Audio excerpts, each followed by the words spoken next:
আমি চক্করের writer and producer. জি জি যে অভিনয় করেছে কিছু। জি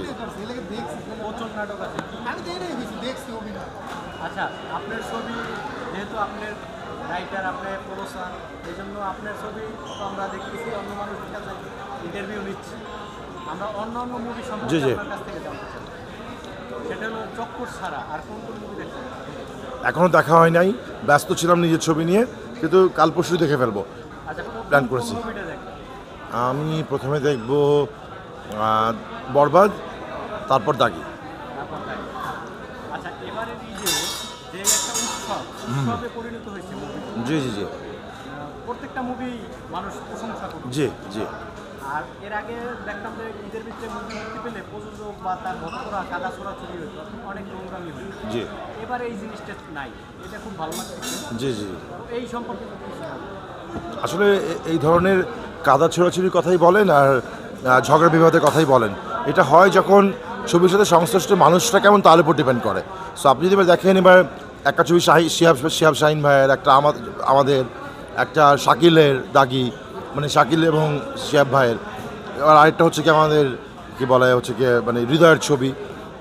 আমার ধারণা একটু ঠিকঠাক লোকজন সিনেমা প্রোডাকশন এবং সিনেমা ডিরেকশনে আসতেছে, এইটি আসলে গুড সাইনটা।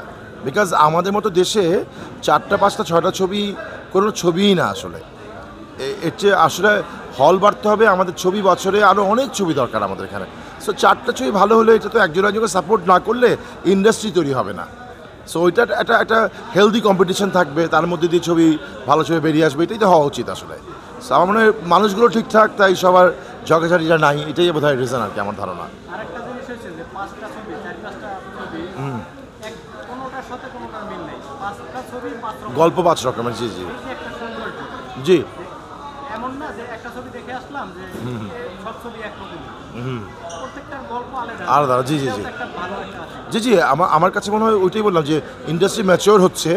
আমরা বুঝতে পারছি লোকে নানা রকম ছবি দেখতে চায়, নানা রকম ছবি করার স্কোপ আছে আমাদের হাতে, এবং গল্প রাইটাররা ভালো ভালো লিখছে।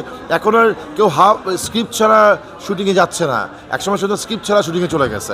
এখন সবাই প্রপার স্ক্রিপ্ট লিখে নিয়ে স্ক্রিপ্ট করে শুটিংয়ে যাচ্ছে, প্রপার প্রি প্রোডাকশন হচ্ছে, কাস্টিং ডিরেক্টররা কাজ করছে। আমার ধারণা আস্তে আস্তে আমরা ইন্ডাস্ট্রি হয়ে উঠছি। আচ্ছা, আপনি এবারে যতগুলো সিনেমা আছে সবচেয়ে শাকিব খানের বরবাদের হাইপ অন্য লেভেল। জি জি জি সেটা অনেক বিগ বাজেটের মুভি। জি এবং যারা দেখে বের হচ্ছে দর্শক, তারা বলতেছে এই ধরনের মুভি আজ পর্যন্ত আমরা দেখি নাই বাংলা ফিল্ম ইন্ডাস্ট্রিতে। এটা একটা বলিউড মনের মুভি হয়েছে, মেকিং জি জি কাহিনী। আগের যে কমার্শিয়াল মুভিগুলো ওইরকম হয়, মানুষ 1 সেকেন্ডের জন্য বলতেছে যে আমরা চোখ এদিক ওদিক করতে পারি না। এই ছবিটা সম্পর্কে আপনি এখন দেখেন নাই, মানুষের রিভিউগুলো নিশ্চয়ই দেখছেন কিছু কিছু, এই ব্যাপারটা নিয়ে কি বলবেন? আমার কাছে মনে হয় যেটা খুব ভালো হয়েছে সেটা হচ্ছে কি আসলে যেটা বলেছে ঠিকই বলেছে। The quality of visual, the quality of production, এটা আসলে অনেকাংশেই না ডিপেন্ড করে মানে কতটা টাকা আপনার পকেটে আছে। সো আমাদের দেশের সিনেমার যে অবস্থা, তাতে আসলে কেউ মানে একটা পর্যায়ের পর টাকা কেউ খরচ করতে পারে নাই। এটা যদি আমরা আজকে আমাদের ছবির কথাও বলি, একই কথা বলবো।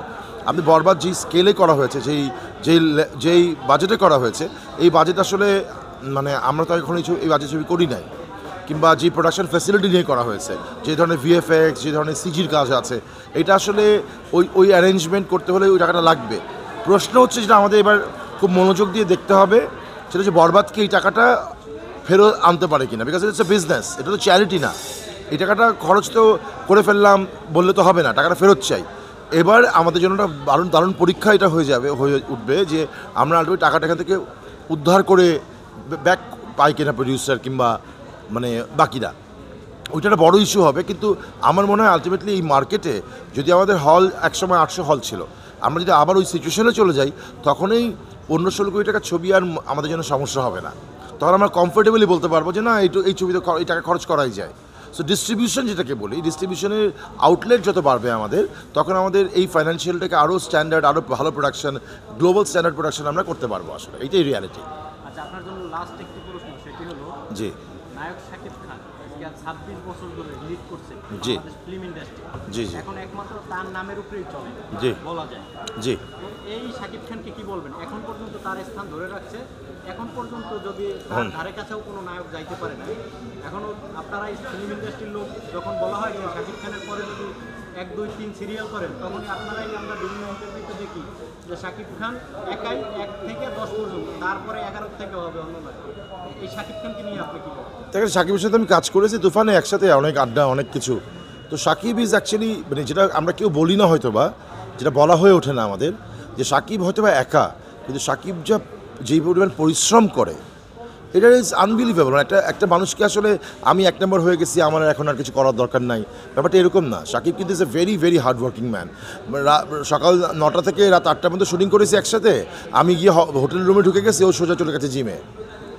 আমি ওর অ্যাকশন সিনগুলো শ্যুট করতে দেখেছি, যে এত ডিফিকাল্ট অ্যাকশন শ্যুট করা, ওর যে শরীরের মধ্যে কী যায়, কিন্তু he has improved himself continuously, প্রতিদিন নিজেকে ইমপ্রুভ করেছে। এইটা আসলে এত সহজ না শাকিব খান হওয়া, নাম্বার 1। আর নাম্বার 2 হচ্ছে গিয়ে যে ও কিন্তু অ্যাজ অ্যান অ্যাক্টরও ইমপ্রুভ করেছে, শুধু যে অ্যাকশন ইমপ্রুভ করেছে কিংবা নিজেকে মেনটেন করেছে তা না, ওর অভিনয় ইমপ্রুভ করেছে, এটা সেকেন্ড। আর থার্ড হচ্ছে সাকিব আসলে ইজ আওয়ার স্টার, আর বাকিরা অ্যাক্টার। সো অ্যাক্টারের স্টারে তফাৎ থাকবেই। আমাদের ইরফান খানের অভিনয় ভালো লাগবে, কিন্তু শাহরুখ খান স্টার। তো ব্যাপারটা এরকম আসলে। সো কাউকে কারোর সাথে কম্পেয়ার করা ঠিক না। মানে একটা মোশাররফ করিম নিজের জায়গায় অনন্য, একটা চঞ্চল চৌধুরী নিজের জায়গায় অনন্য, একটা নিশ্চয় নিজের জায়গায় অনন্য, কিন্তু শাকিব খান হচ্ছে স্টার। তো স্টার আর অ্যাক্টারের একটা বেসিক তফাৎ থাকে, যেটা পৃথিবী জুড়েই থাকে আসলে। তো জেমস বন্ডের অ্যাক্টারটা খুব ভালো অভিনয় করবে এটা আমরা আশা করি না, কিন্তু দে আর স্টার। কিন্তু আপনি জানেন যে একটা একটা একটা একটা সিম্পল একটা আমাদের মানে একটা মানে জ্যাক নিকলসন অসাধারণ অভিনয় করবে, কিন্তু ও তো জেমস বন্ড হতে পারবে না আসলে। সো আমাদের এটা কম্পারেবলই না আসলে, আমরা খামাখাই কম্পেয়ারগুলো করি আসলে। আচ্ছা, আপনি তুফানে শাকিব খানের সিনেমায় দেখলাম যে অভিনয় করছেন পরিচালকের ভূমিকা, অ্যাকশন ডিরেক্টর, জি জি জি জি জি জি এবার তাণ্ডব পাইতেছে আবার রায়হান স্যার, জি জি জি জি জি ওখানে আপনি আছেন কি? না না, আমি তো আসলে অ্যাক্টর না, আমাকে জোর করে ওরা বললে করি একটু করে। আমার অ্যাক্টর, সো ইটস ওকে। ছিল কিন্তু আপনার অভিনয় থ্যাংক ইউ, খুব সুন্দর ছিল। Thank you so much. একটা প্রশ্ন ছিল, সেটা হচ্ছে আপনি যেহেতু একজন প্রডিউসার, তো সেটা হচ্ছে যে এই যে কিন্তু আমি দেখিনি কখনো কে কম্পেয়ার করে, সো আমি কোনো কমেন্ট করতে পারবো না এই ব্যাপারে।